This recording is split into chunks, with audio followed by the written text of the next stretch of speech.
we were just having fun doing it. If it saw the light of day, great. If a couple of people listen to it, even better. So with those expectations as a working point, working forward with them, that is super helpful because all of a sudden people don't have different expectations for the final product. So as long as there's that communication there or whatever like that in any band, it's like being in a relationship with 4 other people. You know, it takes time, it takes effort, and if you don't put out, you know, what you need to, you're not going to get back what you're expecting.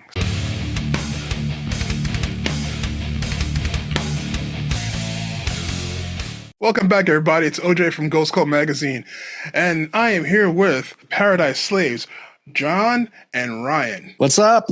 What's up, fellas? How you doing? Good, man. It's been a minute.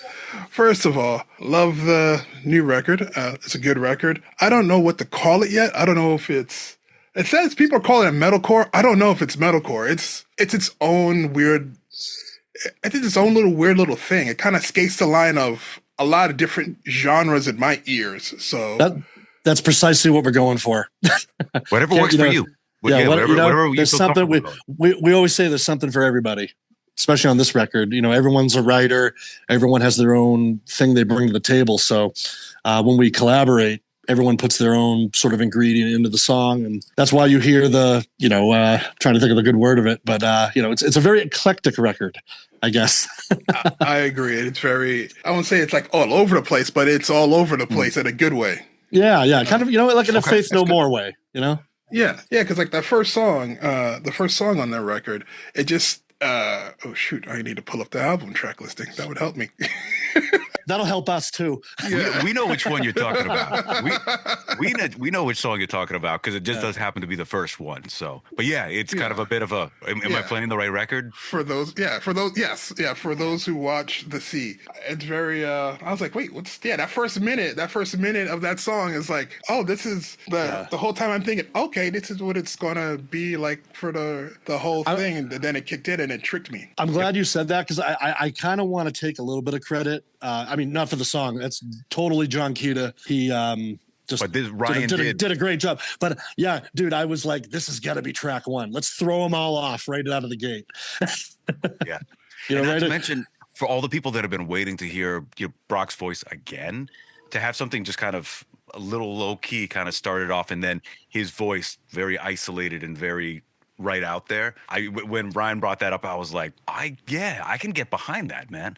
That kind of a thing. So yeah, for those who watch The Sea, it's dedicated to lighthouse keepers, wherever you may be. Right on. We were talking about it. Me and my partner were talking about the record because he heard it too and I heard it. And he was like, he knew I was going for it. I was like, hey, when I heard, like I knew, but I obviously know you, Jon, for a very long time. Right. So I've heard a song or two like a couple years ago. So I know this project has been in the works for a good while. Correct. Very true. So my question is, what's up with the name? Paradise Slaves? Come on, bro. Whose idea was that? Come on. Oh, man. We're going there.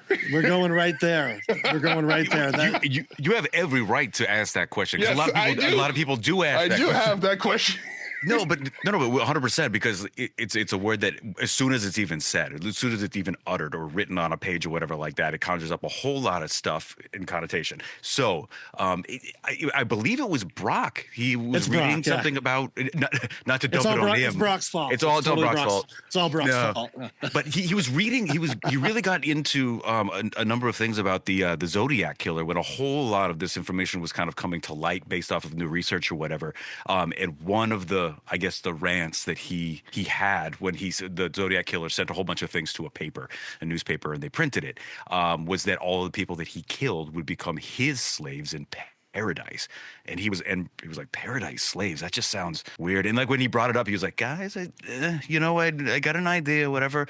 But as soon as he said it, I was like, okay. But at the same time, I was like, there is a modern day correlation in a way that we are just completely 100% reliant on so many things in life, and just absolutely without them, like without our phone, without our Zoom, without that kind of a thing, we're lost in a way. And so like that correlation to me made sense, or that's how I rectified it in my head in the moment. I was like, I guess we are kind of, for lack of a better term, we are suckers for this inevitable or this goal that may or may not be reachable in life. And so we're just kind of like, like a slave to that goal or that ideal, for better or worse. So that's what I take from it. Yeah, Zodiac Killer. It's Zodiac, yeah, totally Zodiac Killer. It was, yeah, and then there's also, if you do your research on the Google machine, you can actually see it. There's a visual. There's a cipher that the Zodiac Killer sent to the San Francisco Times, and it literally spells out paradise slaves. Yeah. And paradise is actually spelled with a C at the end. And so we obviously didn't want to, I mean, it kind of reads like paradise slaves, which is kind of weird, but I'm not the Zodiac Killer. So I don't know how he thinks, but. Are you sure that you weren't out there in your diapers just like stabbing kids? It was me. It was me. Yeah. Yeah. No, I'm just kidding. But there's a visual representation of the name. If you Google it, you will see it. And there's really not there's really not much to think about it. I mean, it has ruffled a few feathers, but if you Google Zodiac Killer, then it'll make sense from there. It'll make a whole lot more sense than just it's interesting. All right. Cool. I had to just fucking mess with you guys. I was like, it doesn't bother me. It was an interesting name. It's like, you might as well get it out with me, who will understand it and not be like, I don't know, other people will take it so defensively. Because I was cracking up. It's like, there was that band. There was that other band. Slaves. I was like, there's not even a black guy in the band. I was like, I don't know if I want to call it. There's nobody that I don't. There's also. There's also weird band names, just weird name choices. But there's also a band called Audio Slave. So I mean, and I love Audio Slave, and I mean, it just kind of. I come from a scene of just that's the name of the band. Okay. I mean, there's a band from Boston called Anal Cunt. so. R.I.P. Seth. Yes. R.I.P. Seth. Was it Seth Putnam? Seth Putnam. Yeah, dude. Yeah. But that dude was crazy. But that's what he was going for. So I mean, it depends. I guess it just depends how open-minded people are. Yeah. Yeah. And you know how Seth Putnam, this shirt right here is wearing this club called Wetlands. I remember that place. Yeah, I remember. That's where I met Seth there for the first time. So the first time I saw Anal Cunt was there. So I was like, are you serious? Yeah, they played this thing called Depstock. So I was like 17 at the time, 16, 17. It was them, Carnivore. So it was like early God, no way. Yeah, no okay. You got a big fan of Typo Negative right here. So dude. Yeah. Life of Agony too. Life of Agony ruled the Wetlands. I remember there's all kinds of YouTube videos of them playing there. Yeah. So I'm all about. I love the New York scene, dude. I just love it. Yeah, you're not that far away. Yeah, you can always come visit. Do you remember the car that had all those stickers on it? There was a car inside the Wetlands. Do you remember that little tiny? Yeah. We played there once with Leeway, and we got there and we were like, "How did you get this car in here?" And they're like, "The door was bigger." And I was like, "Oh, okay. The door must have been bigger at some point. And they got the car in there." But every single band had ticketed it up with all of their stickers and all that kind of a thing, and it was just completely covered. You remember that thing? It was like a tiny ass car, but it was. I vaguely remember it. Yeah. There's so many clubs that are just gone. It's like I've done there. Let's go around town and see places that used to be a thing. Like the Continental. The Continental is gone, so it's it's a condo now. It's like seeing Coney Island High. It makes me sad. It's like apartment buildings. Roseland's a condo now. I think it's sad. Me and Jon took a selfie at the old CBGBs when I was in town with playing a gig, and he was like, "Oh, you want to see the CBGBs now?" And I'm like, "Yeah, sure." So we all walked over there, and it was like a clothing. It's like a clothing store or something. Bummer. Yeah, it is. I think at one point there, I don't know if it's still there. I don't know which terminal it is at or was at Newark Airport. There was like a CBGB store. Yeah. I think it was Terminal C at Newark, but it was trippy as hell going in one day, and I was like, oh wow, it kind of feels like CBGB's in the airport. There's no way that they could capture the bathroom or legitimately. When it started kind of getting torn down when it was going to become the John Vivardo store, whole bunch of people apparently went there because they were tearing up the stage and people wanted pieces of the stage. I should have did that. Well, Vinny Stigma there was this piece of wood on his wall, and I'm like, "What's that?" And he was like, "It's the stage. It's the stage fucking CBs." I was like, "Holy shit!" And he told me that everybody went down there and just kind of everybody got a piece. Obviously, Agnostic Front being one of those bands that was just there, put that place on the map. You know what I mean? Yeah, they probably I don't know. It's probably their right to take most Oh, of the yeah. articles of that place for sure. Oh yeah, oh yeah. There's actually, remind me to give you guys the link, but there is a digital tour of CBGBs that they did. The resolution's a bit off. It was like one of those 360 cameras, and so it's almost like Google Maps when you drop the little floppy guy down and you just like on the street view. But you can walk around the entirety of CBGB's as it was taken. I don't know, maybe like about a year before it actually got demolished. So. That's awesome. We're definitely gotta get that nostalgia trip. Yeah, man. And speaking of nostalgia, you guys have all been in various bands over the years. You've got, like I said, I've known you for 20 years, and Yeah. and Brock popped out of nowhere to me in this project, and I was like, oh, he's still in Alaska, and I'm like, oh yeah, he's still in Alaska. And how did this thing pop up? From what I saw, Tyler, your other guitar playing partner, like he was doing his solo record, one of his solo records, and he had him do a guest vocal. Is that how That's right. this thing originally Yeah. started? Yeah, that was sort of the seed that was planted. Yeah, definitely Tyler and Brock. You know, I can only speak from my standpoint, but I know that they had collaborated early in like 2019, 2020 on Tyler's solo record. And I think what the plan was just to kind of put together a band to play those songs. And then COVID happened. So, I mean, this, as far as how I kind of go, I mean, this kind of leads how I got into the project. But Tyler had seen obviously we're all doing drum videos during the pandemic because, we can't play gigs. We can't do anything.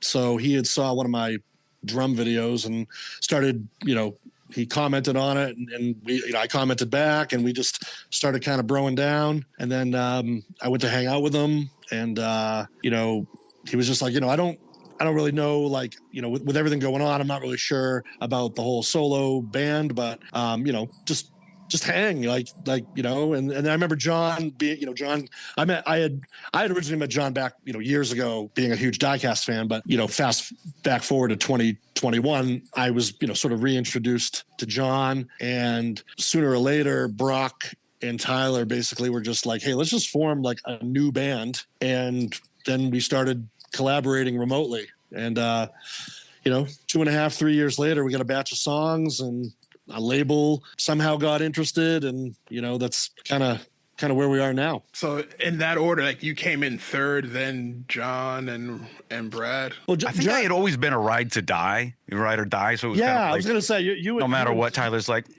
Tyler and Jon are like peanut butter and jelly, man. Like, yeah, Jon, like, yeah, he had mentioned when like Tyler's like, oh, my friend Jon Kita. I was like, Jon Kita from Diecast? What? yeah, because we played in bands since God. I mean, like Tyler had a band called Once Beloved that he started like back in high school.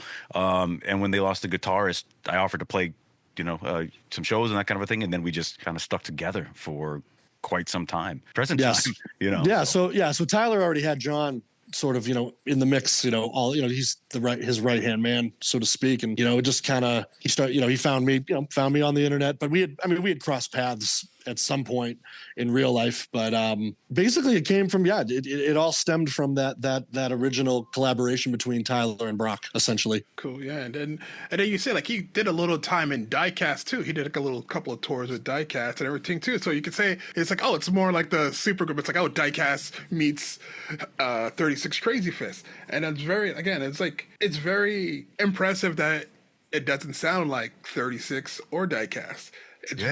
You guys have done something that's very impressive. Sure, it's easy to go to the well of like, well, people know us for this kind of sound and this kind of style. And you guys, like, I was like, wait a minute. All right, that sounds a little Diecasty. Kind of like none of this sounds like 36 at all. So like nothing to me sounds like 36 at all. It's like there's some really cool, like heavier vocals I wasn't expecting from him to be that heavy, and then some of the singing stuff, the cleaner vocals are just the melodies, like the melodies, especially back on the C on the first song, that chorus hook, that's a beautiful melody. And then like you guys are singing too. According to the video, you guys are singing Yeah, too. Oh yeah. I don't have any of the all liner in notes there. of who's in it. because well, the problem is Brock is at 100, and then myself and Ryan, we bring that all down to like 75% and that kind of stuff by adding it. But yeah, we all sing live and everything, do all sorts of harmonies and whatnot. But I think that no matter what, if anybody listens to this album, they're listening for certain things. Whether or not if it's a completely blind taste test, awesome. But at the same time, Steve Holt was one of the elements of 36 Crazyfists that was so unique, along with Brock, because of what he wrote and what they collectively brought together. So his voice is something that if you are a huge fan of 36 Crazyfists, you will most definitely enjoy this by proxy.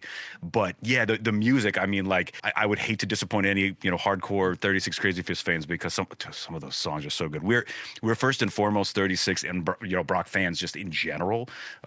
So I'm always grateful when I hear that, and dude, I'm blown away when you just see people just the way that they're like, this is not for me, but I'm so glad to just see Brock and hear his voice again. You know what I mean? Even if it's on something new. And that is just like man, they stood by this dude and love him that much that they're, willing to take a risk on something or whatever like that, and even comment, even if they're not a huge fan of stuff. So I'm like, it's a love fest for Brock, and I'm glad to see it happen. Oh, absolutely. Yeah, I agree with that too. I was like, yeah, some of the songs, like, yeah, like obviously, like, yeah, I'm a more metal thrashy guy. So yeah, you have some like nice, like not hard, like middle. Yeah, you got some nice, like good chugging songs, but then you got some real bangers. Like I was like, yo, like Swim North is like, all right, okay, we're doing something here, and especially like for me, like with Hell in His Eyes, I was like, oh, okay, this is getting. Did you guys move to Sweden to do this song?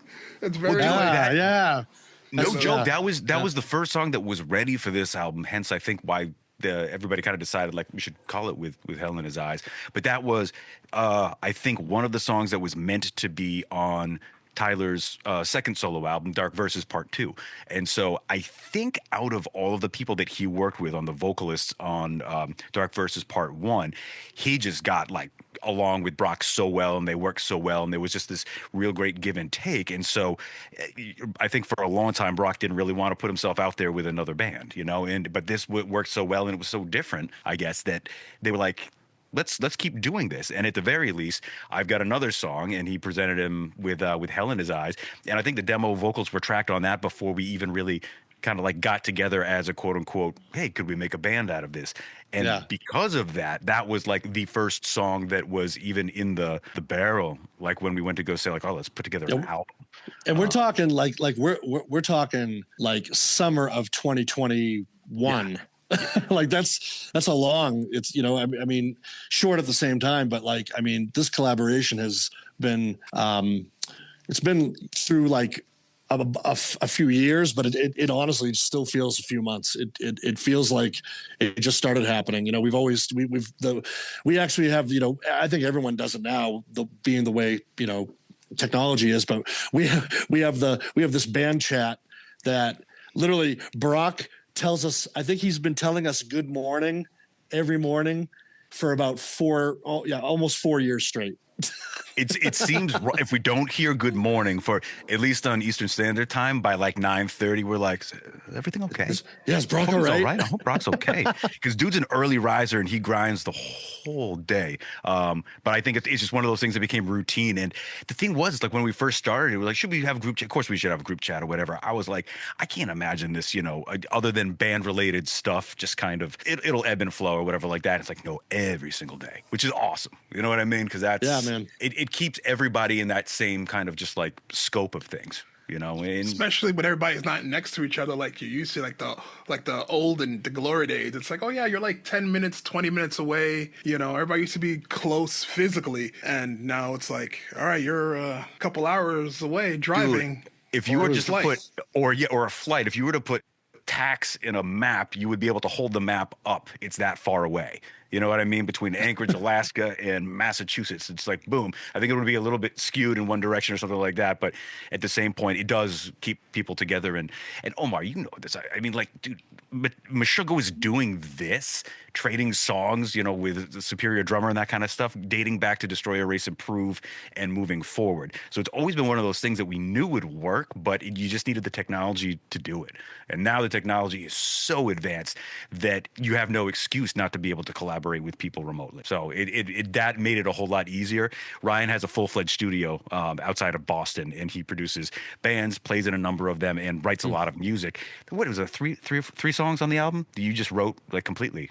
Yeah, two actually. Two. But nonetheless, that's awesome to have another member of the band just basically be like, hey, I wrote something, and just have it be a fucking banger. It's awesome. You know what I mean? And then we do our best to just kind of like, hey, we got an overdub for this. Will it work? And just like expect him to like wave us off. And he'd be like, no, go ahead, try something. That's awesome. You know, that's collaboration. That's the closest thing to being in a band and being in a room and kind of putting it all together that you can be nowadays if you're in different places, I guess. Yeah, I've dabbled in that world too, and now that I have a newer computer and I just recently moved, so I was going to say it looks a little bit different. It looks a little bit different than what. Yeah, it's way different. I'm in Harlem now, so. Oh no shit! Wow. Yeah. Awesome. Yeah. Where about? Sorry, we shouldn't be doxing you. Come on, 125th Street, find me. No. That's what somebody actually pointed that out to me when I'm posting all these pictures. Like if you look at my photo roll, it's just pictures of my cat in the same pose and different poses in different seconds. And I'm always taking a picture of her collar, which has got her name and my address and my phone number on it. And they're like, doesn't that get, you know, kind of unnerving if you're just putting that information out there? I'm like, if anybody really wanted to know, they could probably figure it out. But above all, it's like, I'm not going to starve the world of a picture of my cat. You know, for that as a worry, you know. Speaking of, there she is. Oh, there's not there moving she over is. there, yeah. Shinobi, you should come out here and do something. I got the laser pointer right here. You'll probably see her move if I move the laser pointer. Yeah, because she knows that if the next sound is going to be the and there'll be a green dot somewhere. So, but we won't get into that. I don't want to waste time. Sorry. Time's precious for you guys. I apologize. She's like, I am not a show pony. She's like, don't you I'm just a house bring cat. me. Yeah, exactly. You just bring me out and show me off to your friends and that kind of a thing. And she's like, but if I have to, big stretch, and she'll come over and flirt with everybody on camera. I guarantee it. I just text you, John. That's where I'm at.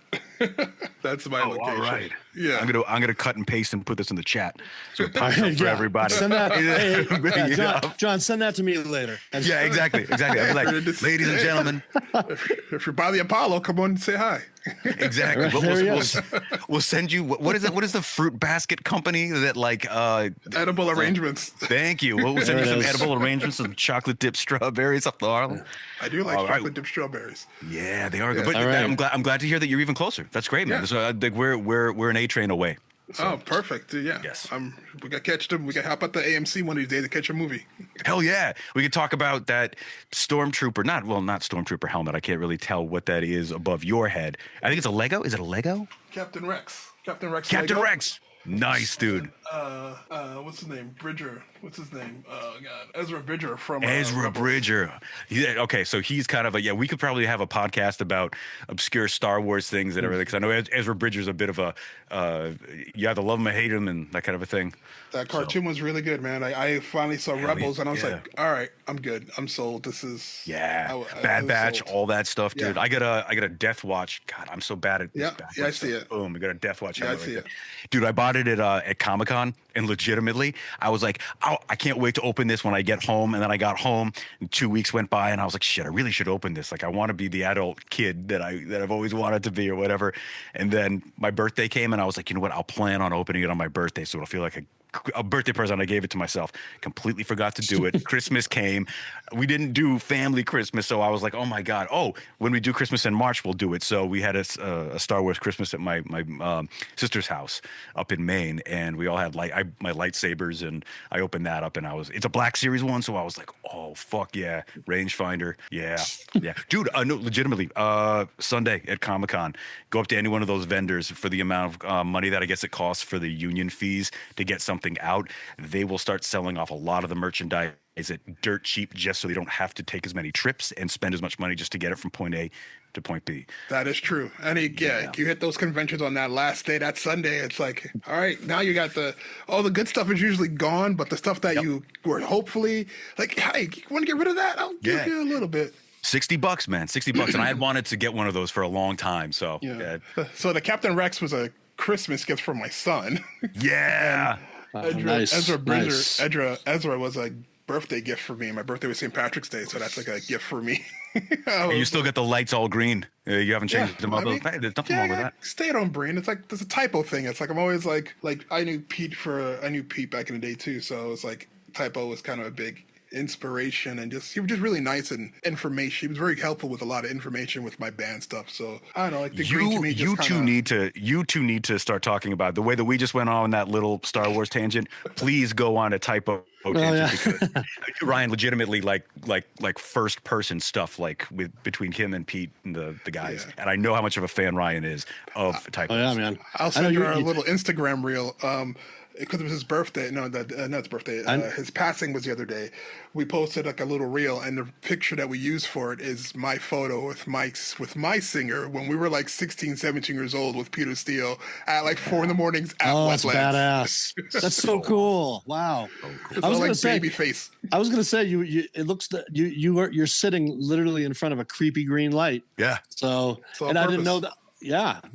So I love that was a typo thing. Yeah, that's awesome.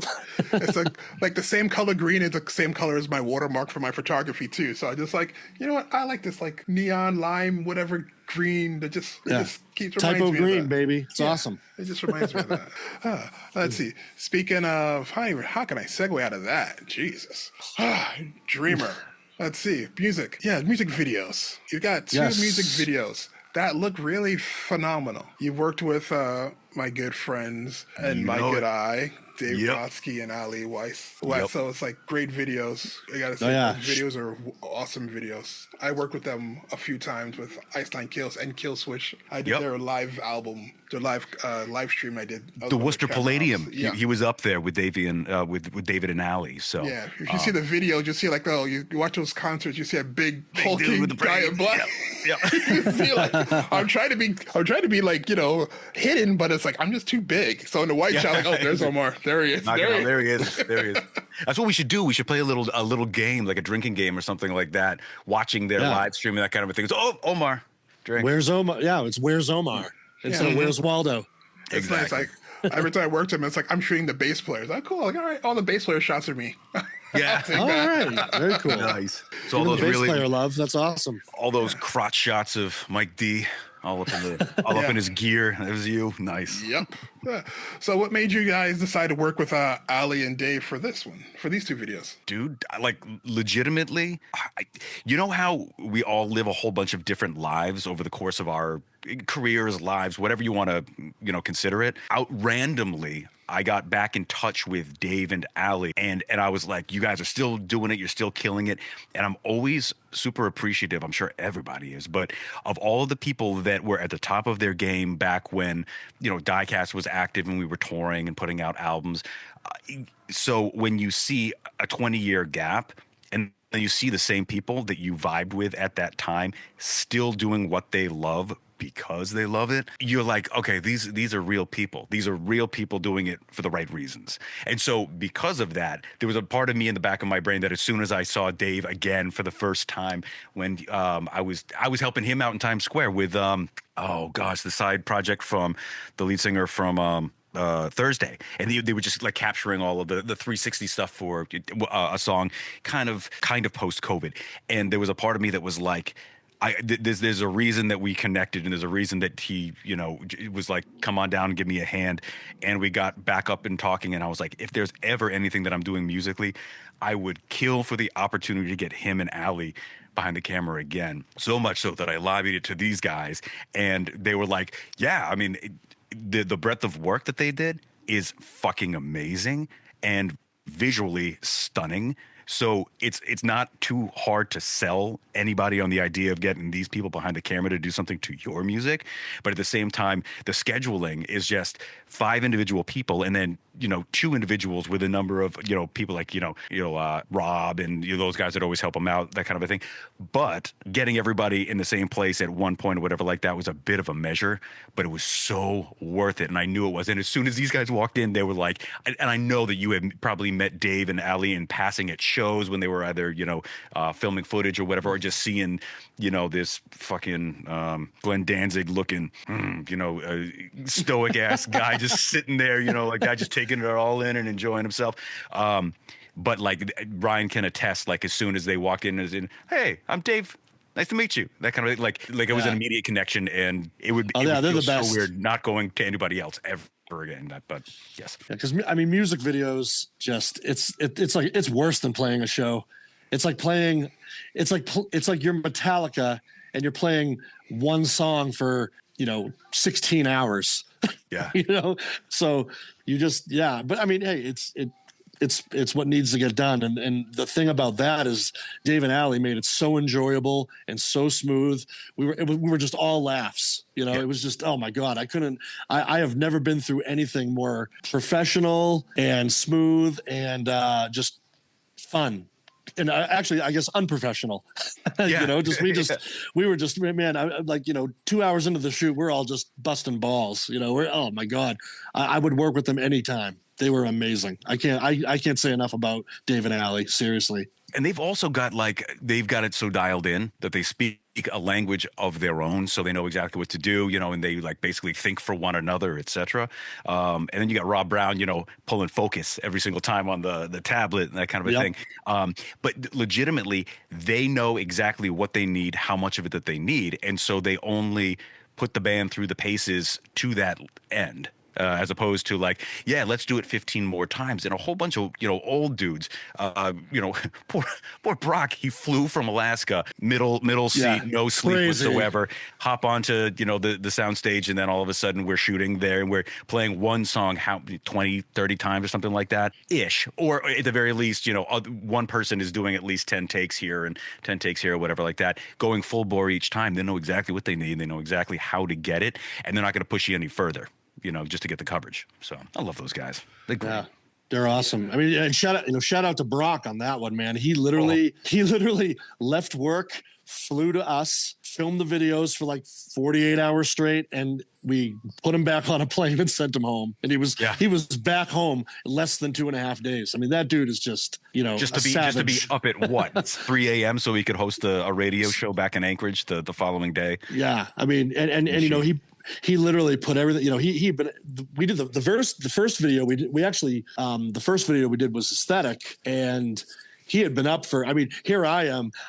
Me, Tyler, and our bassist Brad, we had gotten to the Airbnb the night before. We had a nice cushy 8-hour sleep, and we're like, oh man, I'm tired. And then you look over and it's like, don't say that around Brock, man. He just flew. This dude's been up for 36 hours straight. I'm pulling into Newark Airport at 5 a.m. to pick up a guy that hasn't slept in 2 days to drive out to. Yeah. Where in Pennsylvania was it? It was the spot that they did Scranton in the office. Yeah. Yeah.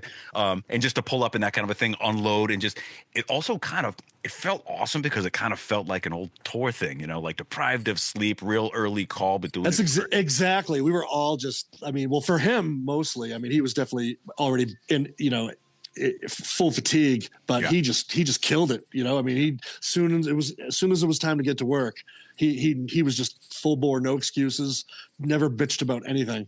Yeah. So the four of us had to keep up with him, and meanwhile we all had a nice sleep and a nice breakfast, and we were all fresh and ready to go.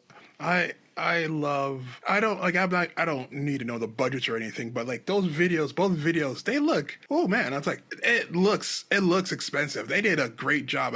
Those videos are just I always get giddy when I see their videos. I'm at the point now where I know their videos before I know they directed it. Yeah. Yeah. Oh, yeah. So again, it's again another funny thing. It's you told me you were gonna do the music video the day before. The day I saw you a day before. Yep. You went to go do the video. Yep. Yeah, that was just the world's so small. And this world's even smaller because I knew Allie first. Are you serious? Yes. Wow. I knew Allie from the band days. Our old band used to play shows at this place in Queens, Castle Heights. Yeah. So I know Allie from Castle Heights days. Yeah. Jon. Dude, Scandato, man. Yeah, I can't believe. Yeah, so Kevin Scandato is a. Oh, sorry, Kevin. Not, Yeah, well, dude, I forgot Jon. I they're feel bad for Jon. And yeah. fucking Mike and everybody. There are the three brothers, the Scandato brothers, and one of them was in Shutdown, and Yeah, Mark. the other one, and I remember Shutdown. Mark is in Shutdown. Jon was, and I'm blanking on the name of his band. Inhuman. Thank you. And Kevin booked all of the shows at Castle Heights in Queens, and he just died this past week, man. And so we lost two guys this past week just in the neighborhood of the scene here in New York City. So it's just like, oh no. You know, it brings back all the best memories of all those things and the way things kind of used to be. And well, we were all innocent and like had hope in our eyes for a crazy ass musical career. Like, we're gonna do this and we're gonna have fun. We're gonna just tour the world. You're like, yeah, screw this stuff. Yeah. I'm 35. I need money. I can't do this anymore. Exactly. And then you get to like 37 and you're like, or do I just need a nice green light behind me and some Star Wars merchandise to be happy? And there we are. You would have laughed, Ryan, when last time I think we were, oh shit, I think I saw you at the God Forbid show. Yep, God Forbid show. And then also, gosh, Disciples of Verity at the Jersey. Disciples of Verity at Jersey and Clifton, and then we randomly ran into one another in Brooklyn at the place that I went to go see you guys play with Ghoul. Is it the Monarch? Is it the Monarch? The Monarch, Monarch. Yeah. Like Will Be Done was playing. So, C Rob and all those guys were coming down or whatever. And they were like, hey, can you run the board? And I was like, in theory, yeah. Like, I'm happy to. I don't know. And so we ran this out and, there he is. There's Ojayy's fucking, oh, hey, what's going on, man? That kind of a thing. Just back on. And we took a picture and sent it to Dave and Allie. And Dave and Allie are like, well, we'll see you tomorrow. at the shoot. That's awesome. Like, yeah, we're shooting it, so it was a big love fest, Oh yeah, dude, it's such a our old band used to play together. Like I knew her as a guitar player. And then fast forward years later, there was a call out for Strappy and Glad. Hey, we're doing a music video in Jersey. Who needs extras? And it was like cool. I was like, I came down to go be an extra in the video, and I'm waiting to get picked up in Hoboken. And here's Allie. It's like, oh, stop! What's up? Like, was that when she was with the video? Tommy Boy Records? Was that when she was with Tommy Boy Records, or was that when she was still doing the visual stuff, but after that fact? She was. I don't know what that was. She was still with Dave then. She was still working with Dave then. So it was like we did the Strappy Young Lad Wrong Side video, and I'm like an extra in that video running around. So dude, behind the camera, Ojayy's been there. Virtually like every single music video you've seen or whatever that filmed in New York City, it was just doing shit or being a camera operator. Yeah, I need to do more of that. That's the thing I'm trying to like do more this year. Is like make more videos myself and like do more. Like now I like this editing stuff. It's just fun, but I want to do more. And like I need to get back to playing. I need to get a decent electronic kits because I do miss playing around with like the programs. And now, Tyler actually has a kit, and I want to say he was selling it. So we'll happily put you guys in touch and see. Yeah. Plenty of things we could talk about. Yeah, and it's a small world after all. Yeah, exactly. Cue the music. Cue the lawsuit and cease and desist. Oh my God. Yeah. Oh gosh, that's the last thing you want to do. Yeah, for real. So this is really fun, guys. So whose idea was it for Soul Asylum? Because I listened to this record kind of blind. It's like I just put it on. I was like, once I got it, I was like, I just listened to it and see what track was track. I just make my own little mental notes. I was like, oh, okay. Like, yeah, to me, like I said, like Dreamers and In Hell or with Hell and Swim North were like the ones that really like, oh, I like these more aggressive songs. Like, yeah. And I'll say this before I get to the Soul Asylum cover. The album is sequenced very well. Because you didn't put all the bangers right up front, like all the super fast, hard ones. You didn't like, it's aggression, and then it's kind of like mellow. Like you guys went hard, soft. You did the wave. And I think more records need that wave because like you could only, your ears get tired. Your ears get tired of somebody yelling at you. The older you get, you're kind of like, oh yeah, like headbang a little bit, that kind of a thing. You're like, fuck, man, I got to take it easy And it's like, oh, good. This song, I'll just smoke them if you got them. Glass Mountain, all right, cool. Stretch, that kind of a thing. Do a couple of stretches, get your dancing shoes on, and then back up for the next one. But we kind of like threw around a number of ideas for that, and just like, what would be your ideal, song order? And then they matched similarly, and then we were like, yeah, you know what? And the idea, like Ryan was like, maybe we put For Those Who Watch the Sea first, and that song just happens to thread directly into Aesthetic of Serpents. By design. And so it just like, okay, then that's obviously logical, but the rest of it just kind of came pretty organically as well as logically, I would think. So I'm glad to hear that, because the last thing we wanted to do was just bombard people. You put out an album and you're like, it's got something for everybody. And then somebody hears one of the tracks and they think that they've made up their mind as to exactly what the rest of the album's going to be. So we were, conscious of the fact that if somebody hits play, we want to keep them kind of along the journey, I guess. Yeah, because how often do you put on a record these days, especially like a modern record, and you just listen to it front to back without even stopping, right. And I think that's kind of what we had in mind. And I think could be biased because we've been the ones listening to it the most the last almost 4 years. But it just came natural. I think when we all submitted our lists into the chat, and it vaguely similar. Like it was all like, okay, everyone's on the same page, Yeah. So, but yeah, as far as the cover, it's crazy because you think Soul Asylum, you usually think Runaway Train or something, but Brock had flown in from Alaska just to hang. And it was the first time, like everyone in the band was in a room together, So he decided, hey, guys, I'm free like in a couple weeks. How about I come hang and we'll just just party and maybe jam a little bit if we can, just talk shop and kind of just vibe it out. And so he, fast forward, he comes over and he's staying with Tyler, and then a bunch of our friends, everyone, we come to the house and we're kind of sort of partying, and we're all listening to music. And it's funny, my girlfriend Nikki had, we were all kind of throwing songs out there, and she had thrown out Soul Asylum, Somebody to Shove, and then Brock was like, oh my God, I love that song. And then so we put it on, and that lick started, and it just became this big kitchen sing along. Like, and it was like, that was weird. Everyone, wow, like that.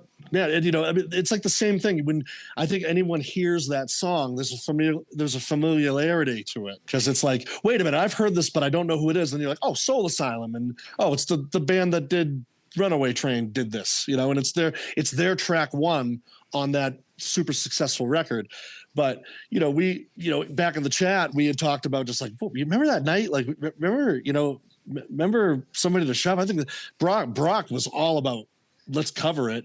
And then Brock had wanted to do it forever. Like, apparently he was like, oh my God, like what are the odds? He's like, I've wanted to cover that. Why? Yeah, he was just like, dude, I've been wanting to do this. Like, I've been wanting to do this song forever. And then, was it a couple days later, John? Like you had a demo basically like already put together. So the way my brain works, right, is I was asleep at the time that they were upstairs, and I could hear the conversation and I could hear the music as I was falling asleep. And it dawned on me too, because I've also pondered that thought. I always forget you were in bed. I'm sorry. No, it's okay. That's the last thing you want to say, because it's so uncool. It was like you Irish goodbye early that night. That was one of the beauties of the time after COVID, was there was a lot of things that were remote. Doing a Zoom call the following morning, and basically doing tech support for it in the background. And so I got, it was an early call, so I went to bed kind of early, but I heard this conversation, I heard the song, and I was like, they are touching every single point, and everything makes so much sense. There's no reason that any heavy band has not approached this song and turned it into an absolute banger. And why hasn't anybody done it? And then we kept talking about it and everything. And I was like, you know what I'm going to do? And this is the way my brain works. I'm like, okay, I'm going to sit down. I'm going to see if I can orchestrate it for how we would play it, or live or something like that, or for a metal album, and see how it works or whatever. And then I got a rough sketch of it kind of together with drums, guitar, bass. And I was like, hey guys, what do you think of this? And they were like, oh shit. Yeah. Well, we were just talking about it. And I was like, hey, I've overheard you guys talking about that. Yeah. And Brock was like, let me go lay down some vocals on it, and you got some studio time, put it in, that kind of a thing.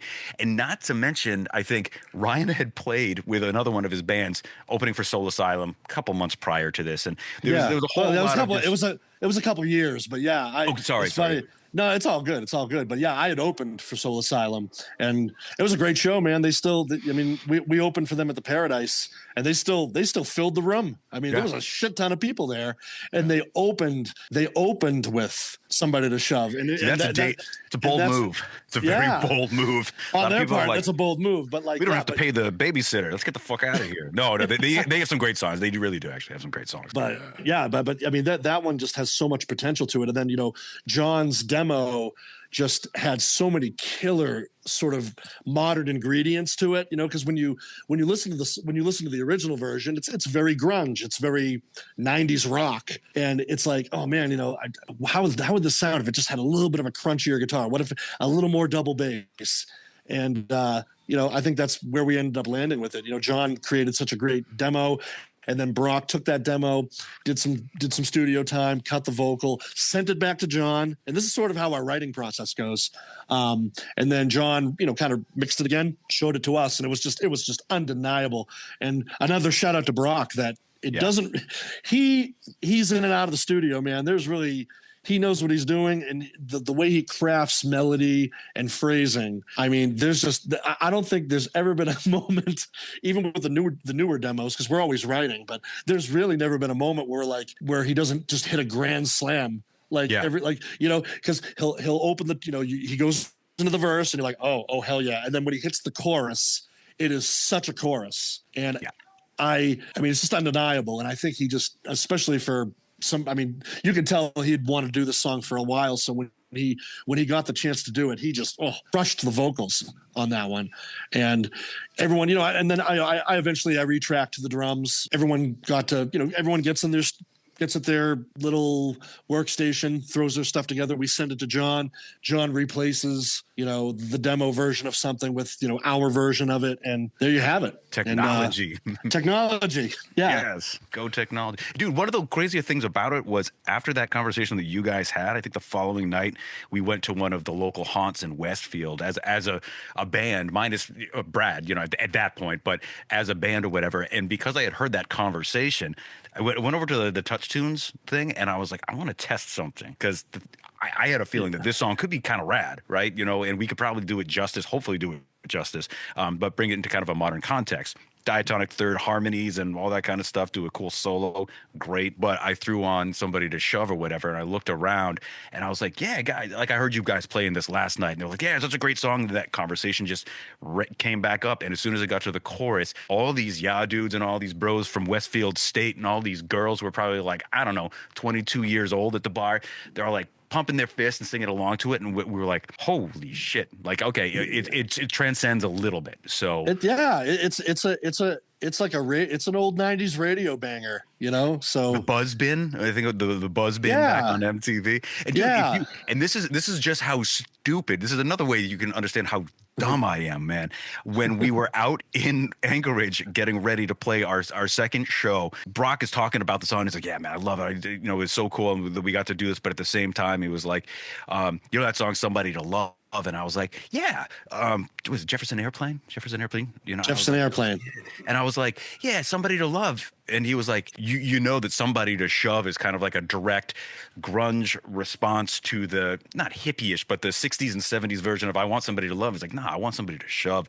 And I was like, holy shit, you're right. And why didn't I ever put that together? I was like, oh my God, I'm like 42 years old and I didn't realize it.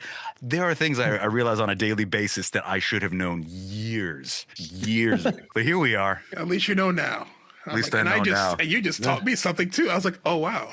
Yeah, there's a little rock and roll Jeopardy for you. I mean, I A&B'd your song and with the Soul Asylum song because I just curiosity. See, like I love a good a metalification of a song. Sure. And then I was metalification. I like that. Yeah, just like it's good to just like here's the original, here's the cover. It's like I'm so weird. Like I love I'll say this, dude. Just like side note about cover songs. Like I'm not a big Led Zeppelin fan, but if you give me a Led Zeppelin song covered, like I love it. Same thing with the Beatles. I'm like, but you give me like a cover version of their song, there's a bigger chance I would be more interested. It keeps my attention longer. I don't know. Kind of like going to Hell different yeah, man. restaurants, man. If somebody cooks for you and you have a bad, it's like, oh, that's really good food, that kind of a thing. But somebody like Pintu's, like if you go to Pintu's, this is an Indian spot up near where Tyler lives, and he's known them for years. You go in there and it's kind of like, whoa, this guy cooking the same dishes is just like leagues better. So you get some metal band putting together something or whatever in a different context, and all of a sudden you can appreciate it on a different level because it's hitting all the same notes you want to, hear in a song, especially a metal song. So. Glad you dug it, man. That's awesome. Because that was not a risk, but at the same time, for somebody to love and then somebody to shove to be kind of like a diametrically opposed thing. Like, oh, I just want to love you. It's like, nah, and I just want to push you or whatever. This, at the same point, is similar at the same time because, gosh, what is it, 40 years? 30 years maybe, but when this song was released, so it's a revision to it, but at the same time, it's kind of like it still works, and that's a sign of a good songwriter, and Dave Perner and the guys from Soul Asylum. So I was not expecting that song at all on here. So like once it started, like it's you know that riff, you know that It's riff. dude. Yeah. When you hear the lick, and Yeah, you're I started laughing. Wait a It's like minute. I started smiling and laughing. I was like, I'm listening to it at work. I'm listening to it at home. I work for the first time at work, and I'm just like, and I'm just like, what the. I had to start laughing because it was like, sense. all right, I did not expect to hear this song. it's so And I was riffy, like, man. It's so Yeah. riffy, and that's a fun one. That's a fun one to play. Turned the chorus into a little bit of a breakdown. Okay, that wasn't there, a little bit of harmonies that weren't there, but it's a fun one to play too. All right, now let's talk about. So we're talking about covers. Let's talk about the album cover. Who did the artwork? Where did this lovely cover come from? Clever man. I like that pivot. That was good. That was good. That was a Mike. That was a Mike D. That was a Mike D. Design, and I think Tyler had reached out to him and said, hey, we're going to need some artwork. And he sent over a few things. And I think that when that hit the group chat of all of the ones that he had sent over, I think Brock really gravitated to it, if I remember correctly. Yeah. I mean, they were all fucking awesome. But there was something kind of rock and doom about that one that I think mainly Brock, and then the rest of us were like, yeah, I think he's onto something. I think I like that one the most, and we all kind of went with that. I pushed back and gave shit just because the color palette is very unique. It's much, much different than one would expect especially for an album of just what you're seeing with a skull face on a statue, harvesting wheat with that big little knife, that kind of a thing. You would expect it to be a whole lot darker, but the color pattern was kind of unique, and I was just worried that like the people that were colorblind or whatever like that would just completely lose it, because depending on your colorblind, it could just be like, it could be the White Album for all they're concerned, that kind of a thing. But yeah, and it kind of stands out, I guess, as far as standing out against other things. Yeah, it does. The color, it's not like a blue. Like how many blue album covers are there? How many covers that get lost in black? And tearing down your blue skies. Yeah, I've been there. Yeah, blue or whatever. Yeah, just make it Very blue. Yeah, very blue. Yeah. Like for me, like for my little graphic design part of my brain, when I'm doing the thumbnails for like our weekly new music video, it's like, all right, here's the new music Friday. Here's like a list of 20 to 50 albums that are coming out this week. When I'm putting the covers together, I usually go for, all right, the bigger name, obviously the big name person. And if there's not nobody really big name that I'm aware of instantly, I just go for what albums catch my eye. It's like, oh, here's a look cover, like, oh, this one looks cool. And make sure there's nothing, nudity on it. Put it up, And that can be hard these days. Having something that comes out that, catches an eye at the very least. I like colorful covers. Yeah. And it's like your cover is colorful, It's like, oh, I've seen like the gray cover. We've seen all the simple monocolor covers, and like sometimes they're cool. Sometimes, they didn't put any thought on this cover. They just this looks like clip art. Yeah. At this point, AI just like put in a prompt and that you're off and running. There was a band. Do you ever remember a band called Band of Skulls? They were a 3-piece from England. Oh yeah, very like London dirty rock. I'll give you some links, Ojayy, just because I think you'll appreciate them, because they are kind of heavy. They had some Slayer riffs, but they were a 3-piece and fronted male, female vocals that did harmonies. It's gorgeous stuff. All of their covers were some level of a unique kind of you don't exactly know what it is image, but that is basically flipped and then has a symmetry to it from the center outwards to the right and the left. Every single one of their albums does. And I always thought that was such a cool kind of like it was the first time I saw it and I was like, my cousin turned me on to them and I had never heard of them before. And then I looked at the album and I was like, I remember seeing this album and once again, that's a hard thing to do these days, especially if you want to just be, because your cover art may not be reflective of the content inside. So there's a balance to be had there, I guess. Like Kiss covers. You're expecting a little bit more hard, just a touch more behind Kiss with those covers. And I know I love Ghost, but at the same time, and once again, Ryan is a huge Ghost fan or whatever. But when that first album came out, there was a part of me that was expecting just this, just based off of the imagery that they put out. Yeah. And then it was like kind of Blue Oyster culty, and I was like, what? Wait. I'm confused. I thought it was going to be Norwegian black metal. Like, yeah. Exactly. And then I throw it on. It's like, yeah, it sounded like a cross between old BOC and like King Diamond. And I was all about it. I love it. I love it. I'm not a hater. This production's too clean. I don't like it. Yeah, exactly. I love it. There's always a little bit of that. There's always a little bit of that. I love good production, and you guys have done this is a good sonically sounding record, but also love like the old like 90s like black metal records that sound like they're recorded on a cassette recorder. I love the mix of that's what you audio. were supposed to do. Yeah, you were supposed to do that. It's like because listen to Venom. And I mean, any Venom record from the 80s, it just sounded like they recorded that in about 26 minutes and moved on. Yeah, they did it on one of those cassette decks, and they were like, "Can you hear the burning church in the background?" It's like, no, I can't, but I can picture a burning church in the background now that you say it. Yeah. So how hard is it for you guys when you guys are recording live? Like, how hard is it to get like the sound of the band that you guys are looking for? Because obviously, I'm sure this has change shapes, probably different key tone, key registries. We're it's going to be mainly in D or C's or whatever note you want to play in. When did the band sound to you guys like a band? I think it's we began, turning songs around because everybody had, obviously Brock contributed to every single one of the songs vocally, but you get two songs that Ryan, came up with in completion virtually. Like, hey guys, want to hear a song I wrote? We're like, holy shit, this is fucking awesome. Also in B standard, right? So I was psyched because the old Diecast stuff, I had the 7th string just tuned up a half step and then back down to B standard. But I was like, oh, okay. So I gave you shit all the time. I'm like, well, now we have to bring more guitars. Damn it, because Ty's been in drop C, that kind of thing.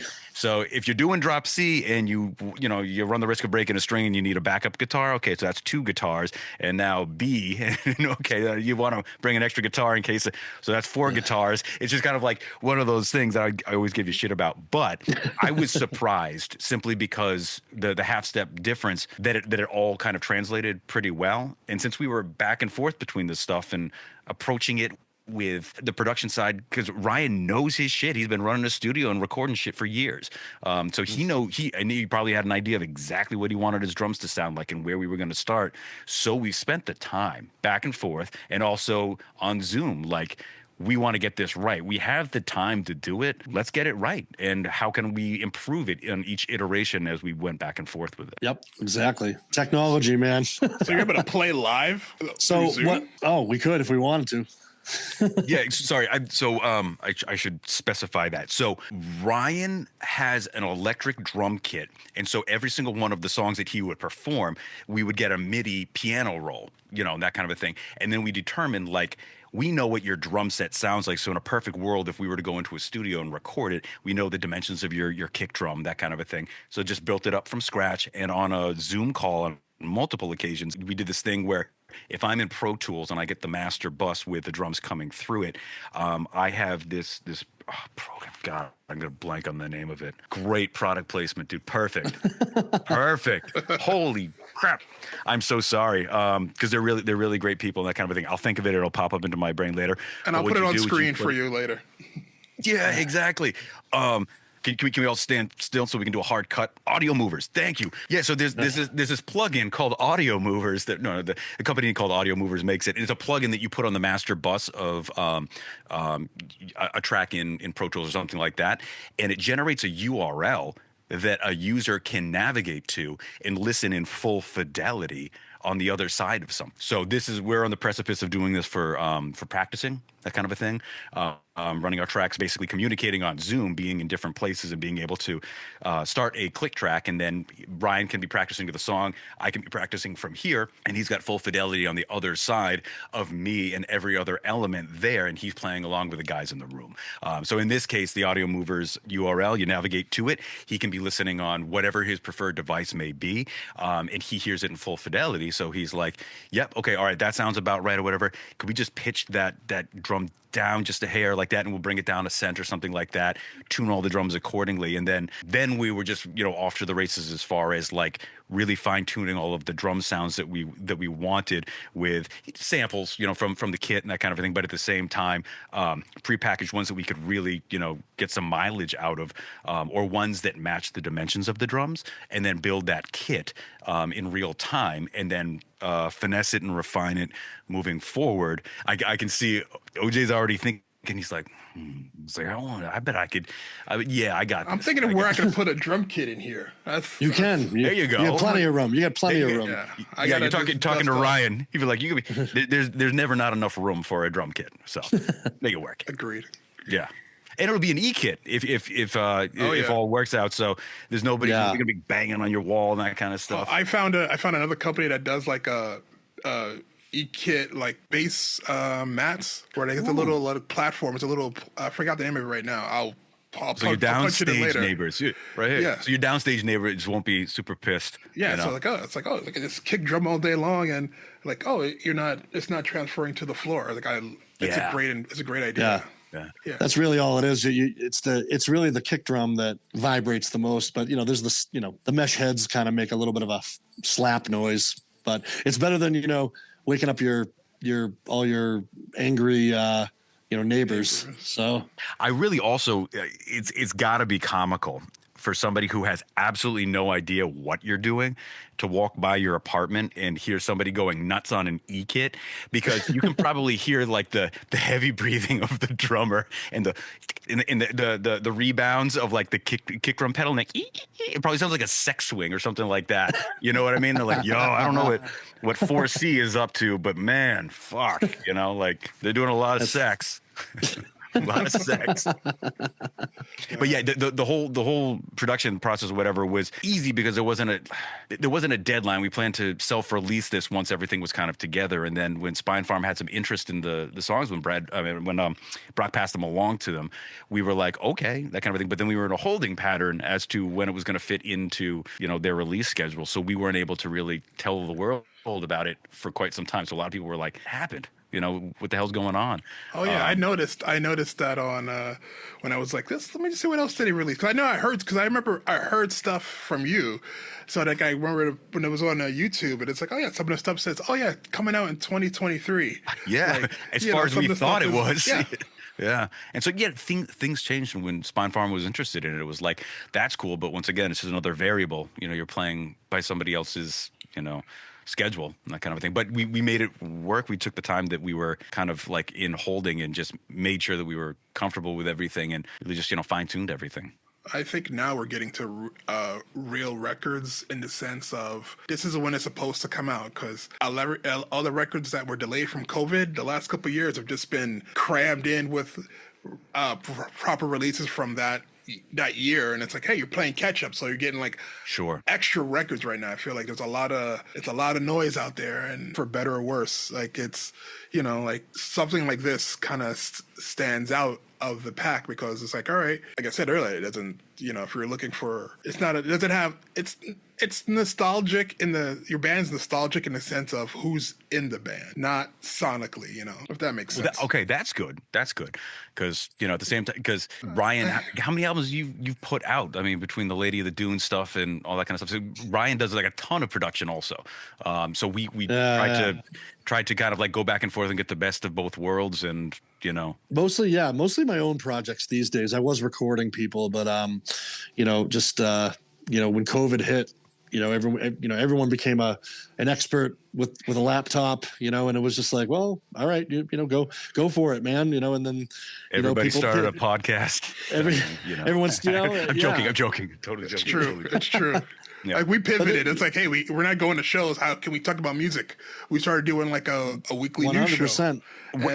But it's good, thank God, because the other thing is people are a little bit more technically advanced. They learn how to use microphones and internet databases and what do you call it? Just like the analog to digital conversion taking place. People hadn't messed with these things, but now you could. And the Focusrite Scarlets. We used to always joke around like, who needs like a 2-channel analog to digital interface or whatever that you just plug into your laptop, and all of a sudden everybody needed one just so they could go to work, or commute, that kind of a thing. So until they figured out until they figure out these USB microphones, and it's like, hey, cool. They sound just as good as expensive ones. It's all, like we're all audio nerds to a degree. Like we know what we like. We know what sounds wrong. It's like, oh, they don't know how to use this microphone. They're too close on the microphone. They're too far back. When I hear like people do Zooms, and it's like, oh, why are they talking into the computer? Don't they have like a headphone at least? Like sometimes you just know, and it's like, it just give you the scrunchy nose. Yeah, but I'm just jealous because your fucking microphone, not only does it change color, but it's like it's got a white capsule on it, so it pops out and everything like that. And I'm just like, that's a sexy little setup there. Yeah, this was on purpose, because I was like, hey, great, my chair's black, and it's like I usually wear black. Like for interviews, it's like I made a conscious effort not to wear black shirts in a black chair. I can see where you're going though, because if that was a black capsule, all it would be would be you just seeing a head. It looked like a digital, yeah, exactly, just a floating head right here. But dude, like legitimately, if you were wearing black and that had a black capsule on it, all it would look like is kind of like a small digital lava lamp just hovering in place in front of your torso. Yeah.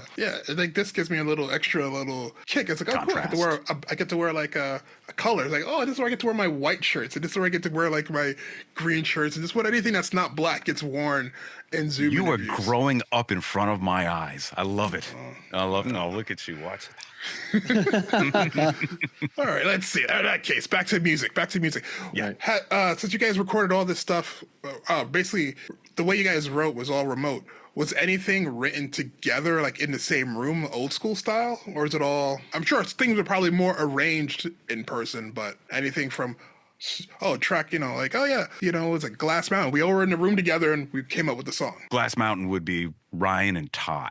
So he could. It was, I mean, there's all kinds, like we were talking earlier. There's all kinds of collaboration, and there's there's been some live cross collaboration too. Like when Tyler would come up with an idea, he does have he does have a studio rig, but he just, he feels more comfortable either having Jon track him or me track him. So there were a couple times where he came up to my place. And we just, he had an idea, and we worked it out together, and we sent it to the guys. They yayed or nayed it. I think the first time though, we had gotten a show when we announced our first show. That was really the first time I think we were all in a room together, kind of in the old school way. And it didn't suck. It was, we knew right because I remember being like, well, this is the moment of truth. I mean, we've been talking and collaborating for so long. It's like a long distance relationship and people meeting for the first time. So it's like, is it there, or is it just does it just exist on a recording level? It's online dating with just like everything in common, and you get a lot of the same likes, but how's it going to work in the room? But I think too, but when we started working, it's like, okay, we have this pile of songs and we have an opportunity to play in front of people. Now we can hash them out in a great, Tyler had gotten one of his friends to kind of clear out a garage for us. Oh, we all met up in there. It was old school. That this is where it kind of, we use technology to make all the writing and all the art happen. But now it's almost kind of like Rocky IV.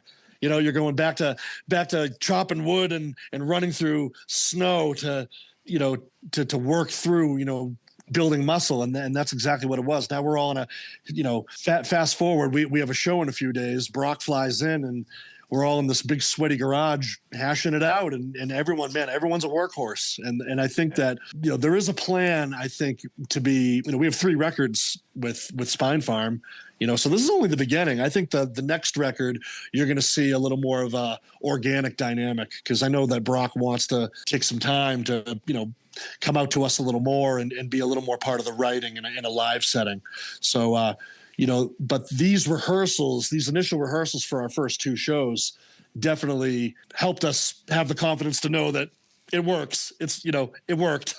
Yeah. It wasn't just a blind date, So yeah, and I did see you guys did do. I forgot. Yeah, you guys managed to do your first 2 shows. I remember seeing them on Facebook about it, and then you guys did a tour. I'm blanking on it. I've tried to look up who you guys did a tour with. We haven't done it. Yeah, we haven't done any. Or was it just those 2 shows then? Yeah, I forgot who the 2 shows were with. The problem is like they were such good shows that they look like they should have been a tour package. And in fact, like, it makes a lot of sense. Like, Killswitch Engage headlining a show with Fit for an Autopsy and us opening sounds kind of like a touring package in a way, that kind of a thing. But it just happened to be our first show, and we've been lucky enough to have like our first and second show being some of like Death Ray Vision was on that too. They were on that too. It was just I mean, you couldn't. I mean, that night was amazing. So yeah. I had a few friends that were like, "Oh man, how's the tour going?" I'm like, "No, that was it, dude. Yeah, it was the one night. Yeah, and it was I wish it was more, but we did that, and then about a month later, we all flew up to Alaska to open for 3 Days Grace on Brock's turf. So yeah, and that's another sold out capacity venue. Like, I mean, our first 2 shows we've been pretty lucky, so you couldn't have asked for 2, better a debut show and a second show. And even when we were telling all of our friends at the show, people were coming up, they're like, "Hey, great job," that kind of a thing. "I'm glad to see you guys out and doing things, etc." So with everybody around, how did you guys make it work or whatever? Like, how long you been practicing for? And it's like, you look at the watch and you're like, well, today's Friday, 3 days. 3 days. Everybody kind of like does all of their homework on their own, keeps their chops up. And then when we get together, the other thing is, man, is like, Guitar Pro, tab everything out and you can just hit play. And it's like, oh, I want to work on this part. Loop it, that kind of a thing. And I'm lucky enough to have all of the tracks here on each one of the sessions. So I can play it in, ad infinitum for as long as I want, just to practice to. And we just got in the room and we were just, since we had known one another and we'd all hung out together, it was just a matter of now we just have instruments in our hands and we're playing these songs we've been working on. And it came very, very, very naturally. And there was no clog, there was no problem or anything like that. And it was like, what still blows my mind, it was like early June. And early June anywhere, especially, on the northern hemisphere, could be 96 degrees or it could be, that kind of a thing. We were in a garage, which was awesome just to practice in a garage, made it feel more just like a band. But simultaneously, it could have been miserable as fuck if it was 150 degrees out and we're just like suffering in there. But it was perfect. It was like 60 degrees in there. And I was like, oh my God, this is just absolutely perfect. Hashed everything out, went over all the things that we weren't able to work out ever before, and just hop on stage at the end of the week. So it was, I'm sure, nerve-wracking for a lot of us, just because it was like, we make this work, and luckily we did. And I think that's just a testament more to just everybody doing it on their own to a point where they can bring it into a garage and we can just kind of vibe on everything and put it all together, make it work. So do we have any plans for the album release? We're doing like a listening party or anything coming up? We do have a release show, and that's the album comes out May 2nd, but we do have a release show planned for June, and that's going to be June 7th at Gabe's in Westfield, Mass. And nice small, kind of smaller venue, to kind of make it a nice, cozy sort of vibe for everyone. We actually have Byzantine coming up for that one. So, and then our friends in Hero and the Horror are also playing it. So it's gonna be a party. It's gonna be amazing. Other than that, we did have some plans, but they kind of fell through. So right now, at this very moment, we have that show planned. But we're beyond that. We're always writing. We're actually about 3 or 4 songs into the next record. We're already sort of doing everything that Jon was just talking about with technology. It doesn't ever stop. It only gets better. It only makes it easier. Yeah. So we're already kind of, we put a real interest in writing and just expressing ourselves musically, and we really hope that we'll get, there'll be an opportunity to get on the road. We just have to wait for the right one, kind of, fall in our lap. But I can say we do have one show. And that's June 7th. Be awesome. And dude, if you want to come up, man, I think I will be over. I was going to say, absolutely. I've already talked to Dave and David Brodsky, and he hasn't said one way or the other whether or not he's going to go, but he's like, "Oh my God, that's so cool!" And then he didn't commit because at the same time he's got to run it past Allie, obviously, that kind of a thing. But we're trying to get a contingent from the city, New Jersey, that kind of a thing, up in that direction. And if you haven't seen any of the stuff that Tyler's been doing, he has rented this amazing space in Westfield, and it's all themed like The Shining, called the Gold Room, and it's right above this place Gabe's that we're playing on June 7th. It's such a vibe. He's been doing kind of real cool, unique events there, between wine pairings and whiskey tastings and acoustic shows and all this stuff with all people in the local scene. City of Homes, Ryan was playing drums with us. We got a chance to play down at Gabe's or whatever, and Gabe's has got a vibe almost like it's almost the size of two A7s, if you could imagine two of those back to back, and so good bar, but also good space as far as the amount of people that can be there. Amazing sound system for the room, because it's also a place that they do like Friday or Thursday, Friday, Saturday nights, like club nights, and Tyler bounces there. It's just it's a cool hometown vibe that he's got going there, in between what he's got upstairs with all the events at the Gold Room, and what he's got going on downstairs with this, as well as what has he done, like maybe 5 or 6 shows at Gabe's, and at least 10 or 15 upstairs at the Gold Room, which also doubles as our practice space in the time leading up to this show. So the week prior to it, we'll be upstairs making noise when we can, and practicing all that stuff. Brock comes into town, and there's a couple of other things that I think Tyler has the specific details that he'll be releasing over the course of the next month or so, as far as details and some other really cool things he's got in the mix, that we'll also be sharing on our Instagram, Paradise Slaves Instagram, our Facebook page, etc. So there's a couple of things in the works, but that show will be awesome because it's nice and small, but it's also, I know people that are huge 36 Crazyfists fans that are like, wait a second, Westfield, Massachusetts, I'm going to be able to go see one of my favorite singers of all time at a place called Gabe's 252, and it's like, yeah, get your tickets, man, before they sell out.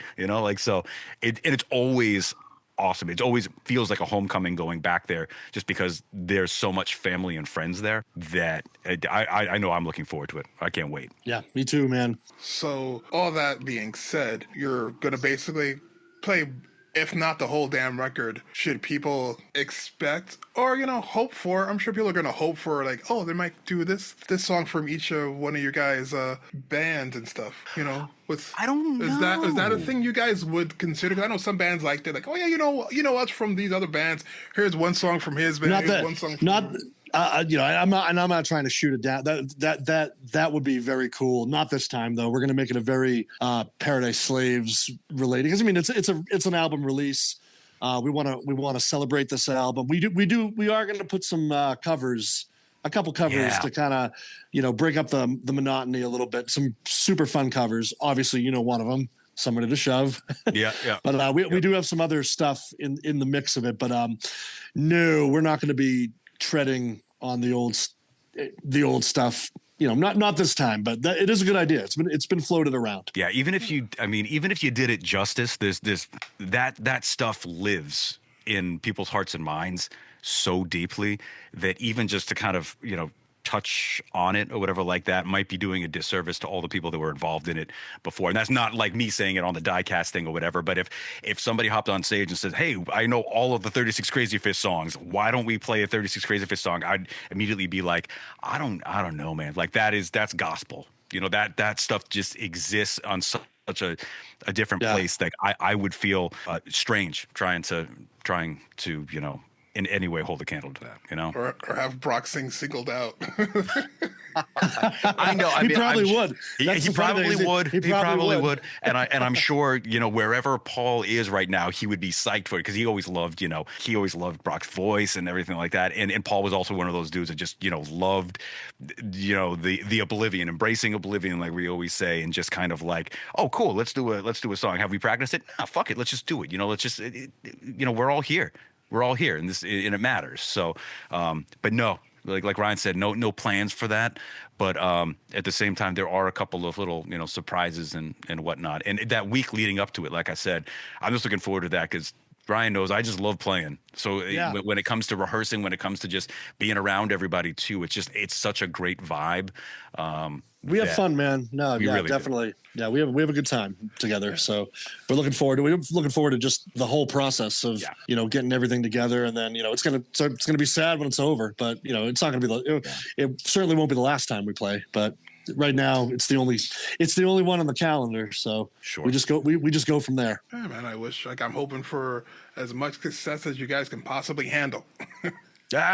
Thank you. We'll take it as it comes. I think we've always said that we had absolutely no expectations in this. Like zero. Oh yeah. We set the bar very realistic, and it's like, I mean, the fact that anyone outside the five of us has heard these songs that's good enough, you know. Yeah. And I know it might sound a little cliche, but the response that so far, I mean, it's looking pretty good. I mean, we're all stoked, and we're all so grateful for anyone to have we're grateful for anyone to take a listen to us. So we appreciate it. I think the whole self-release thing and like the idea of like, you know, if we put this out there, you know, should we print CDs? Like we've also been in bands and that kind of a thing that did things a while back. So we're not necessarily versed in how people do it, you know, releasing an EP or single by single or whatever. Yeah. So we're playing by those rules or the things that work the best for Spine Farm in this case. Yeah. And shout out to Tim and Darren Spine Farm. I mean, those guys, like,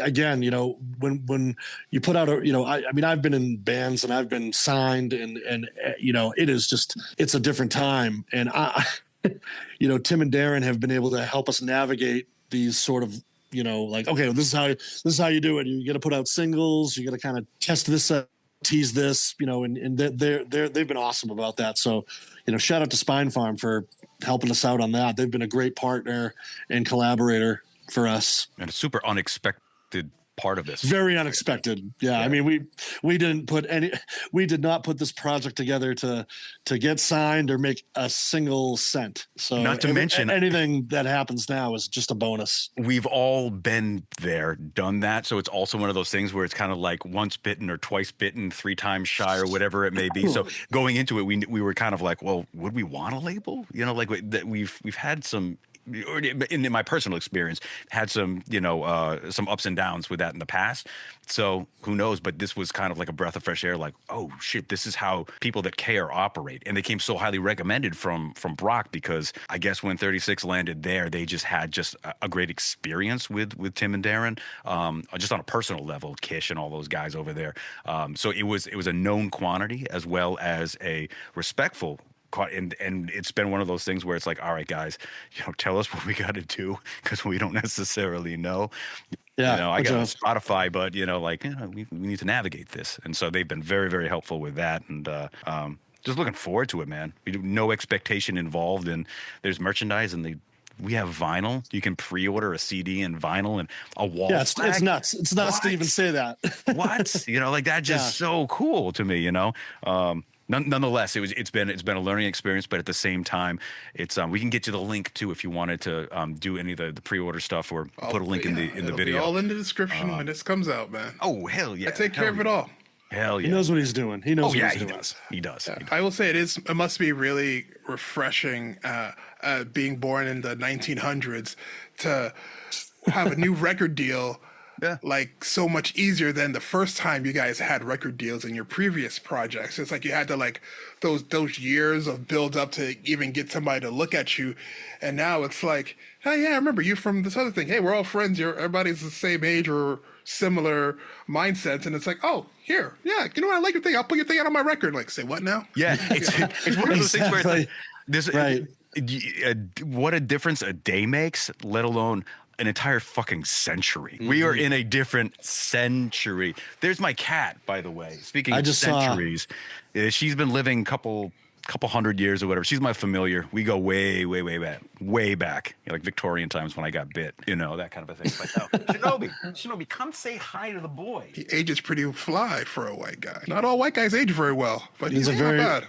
It's a very mysterious man. It's got those good genes, the gypsy genes or something like that. I don't know. There he is. This is the one that keeps me just going. Shinobi, say hi to the boys. Do something. Hey, Shinobi. Hi, Shinobi. Say hi. Ghost Cult loves cats. Ghost Cult loves cats. Well, you can probably hear her breathing, but she's not doing a whole lot. But she's really fluffy and pretty cute. So I'll just put her down and let her do cat stuff. You do you. I like that idea. Ghost Cult does love cats. My partner's very cat friendly. Dude, he puts all those Catterday posts up. I'm like, oh, bro, come on. What? This isn't metal. Why are you putting this up on our Instagram? Dude, Ryan just did a drum playthrough video that he just released recently, and it was awesome to see. And Ryan, we got to talk after this because I got some questions for you. Oh, all right. Absolutely. And we did a guitar playthrough video, and I toyed with the idea. I was like, maybe I'll ask the guys or whatever like that. I don't want to take too many liberties or whatever, but I'm like, I'd like to hide all of our cats' heads in the guitar playthrough video and have a contest, and anybody correctly identifies where they are, we'll just give them some prizes. So in the guitar playthrough video, there's floating heads of Ryan's cat, Wiley, who's absolutely he is the man. That speaking of like living for centuries, he is a well-versed old gentleman.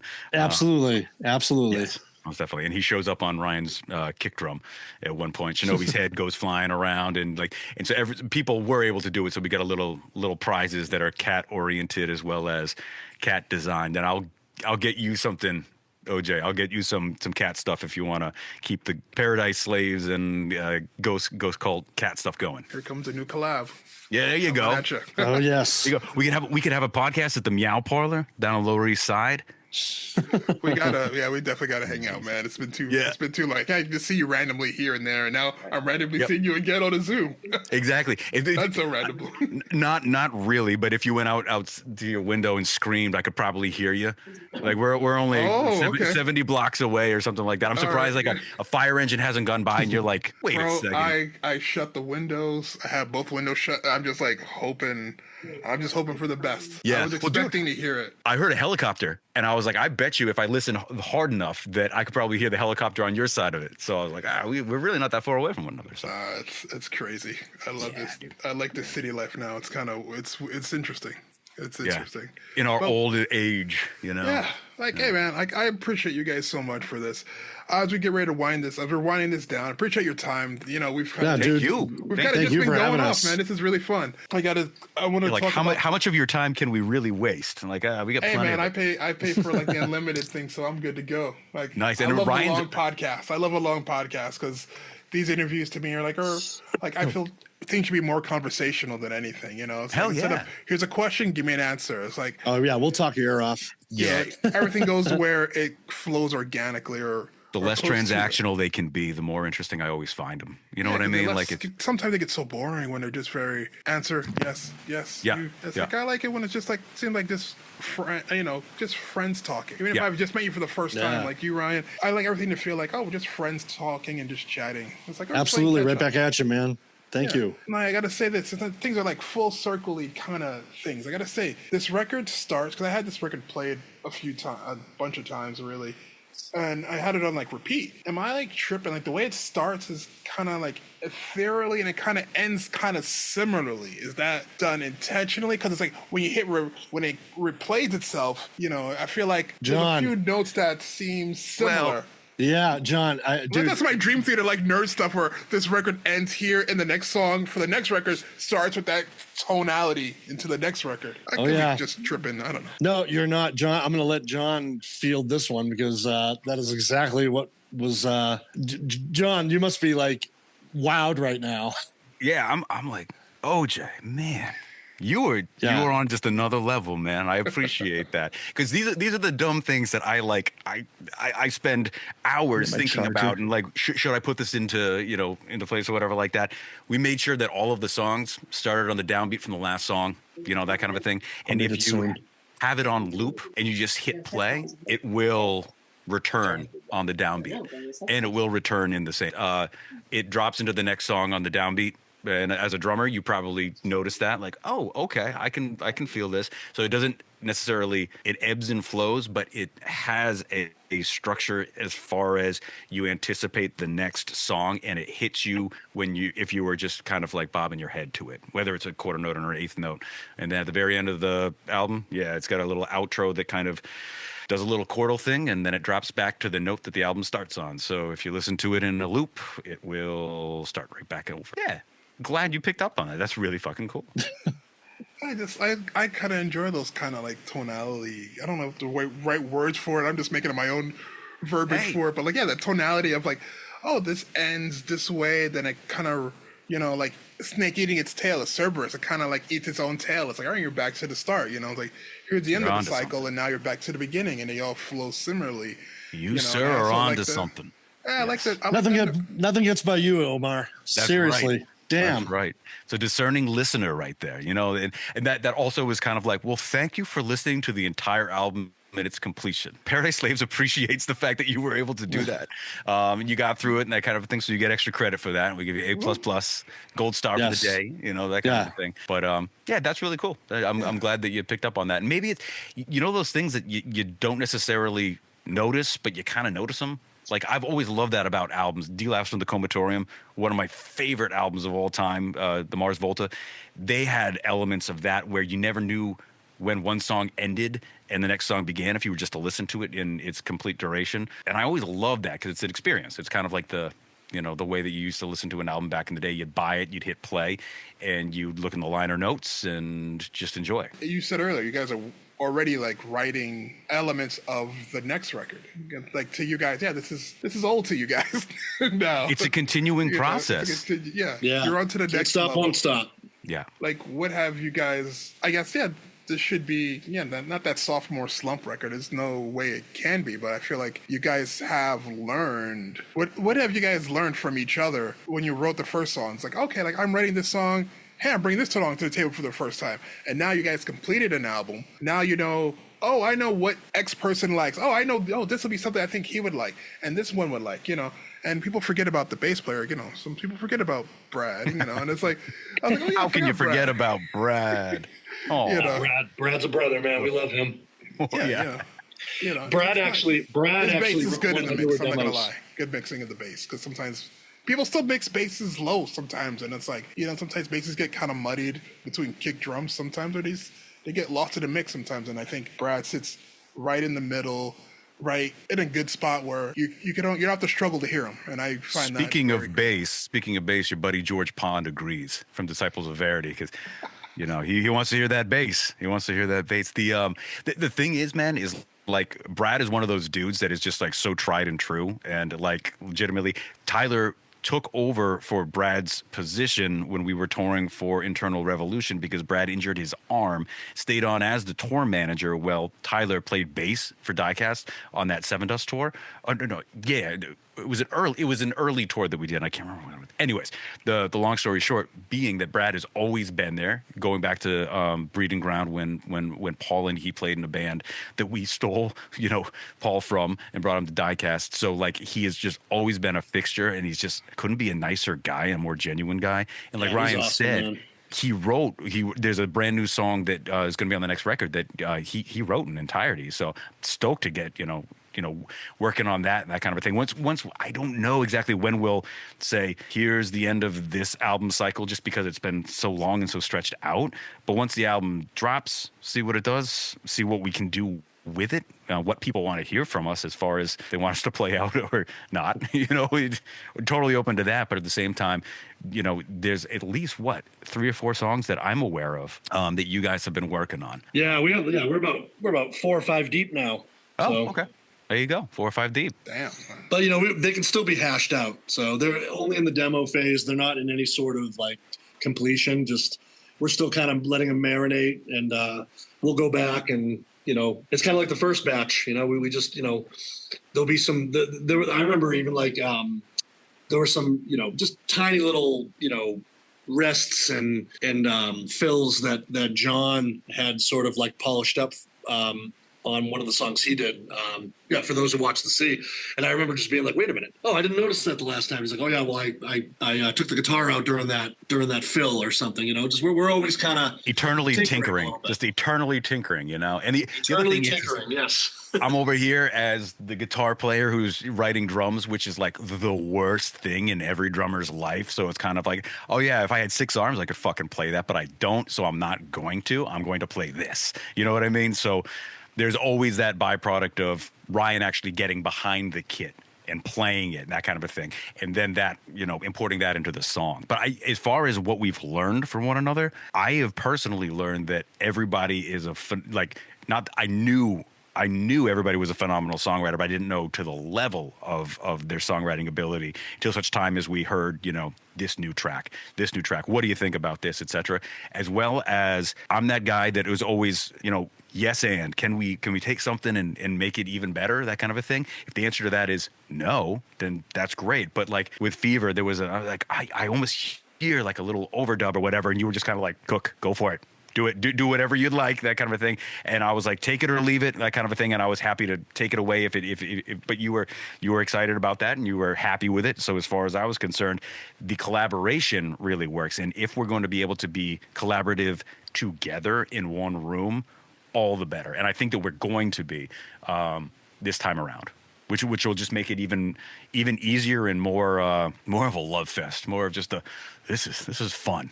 Thank you guys, that kind of a thing. Because I always look forward to getting, Yeah, fun is the name of the game. So exactly. We like to have fun.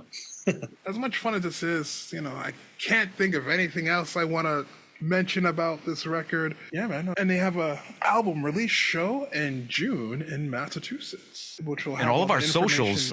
Pretty easy to get around, that kind of a thing.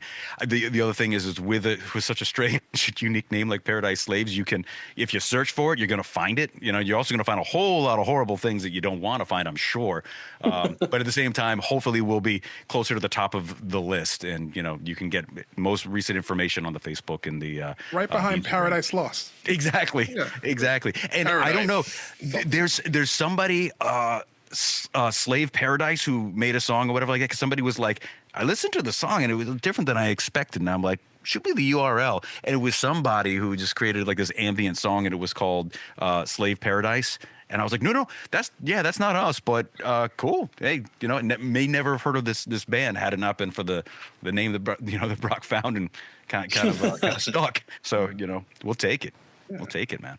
Well, I hope to hear more of you gentlemen singing on the next, the future records and future stuff, because I think you guys sound great. I think those faders come down. I mean, it would truly together. If I don't know if it's all Brock on the album, but in the video, whatever, you guys look like you're all singing, and whatever little pieces I've seen here and there, it's like, the little live pieces I've seen online, why not, man? Just I don't think there's any strong voices. There's definitely not any drums and sing. Yeah, that's right. Well, dude, there's no solo tracks. There's no Ryan Manning, like Jazz Odyssey where he's singing and playing the drums at the same time just by himself, except for the not yet, anyways. Not yet. But no, it melds pretty well together. So, he's got a cough button. You got a cough button, man. Yeah, slick. It went dark. I got nervous. Oh no, that's it. It's like a mute button on top. It's like I know how to keep the room quiet and shut the fuck up. Whoever I'm talking with talk. But you could also probably like reach over. The camera wouldn't even see it. You could just mute him whenever you wanted to, and you just kind of like. I barely do I'm trying to just get ahead on all my stuff and work on other podcasts. That's a music related metal and rock movies podcast. I haven't come up with a name yet where it's like, this is a metal movie or a cartoon. Hey, let's talk about that for this movie. Let's talk about The Dirt. Let's talk about, Lords of Chaos. Any of that stuff that's like metal and rock related. It could be an episode about it. That's awesome, man. I already have my co-host already. You might know my co-host. I can't really talk about it because we haven't really talked about it. Yeah, we got to figure out scheduling, Hey, dude, we're interested. We're all about that kind of stuff. You hit up Tyler too. I mean, he'll probably come on a Tyler probably knows my person. Oh, nice, nice, dude. Well, he'll pop up on a Zoom and he'll be at the Gold Room, and it's all Shining themed. It's all The Shining. So it's totally got a vibe for that, and we love talking about horror movies. But if we continue talking, Jesus Christ, if we continue talking, we'll just eat up everybody's time. Sorry. Oh yeah, I'm gonna go watch Sinners tomorrow. I'm gonna go watch that one tomorrow.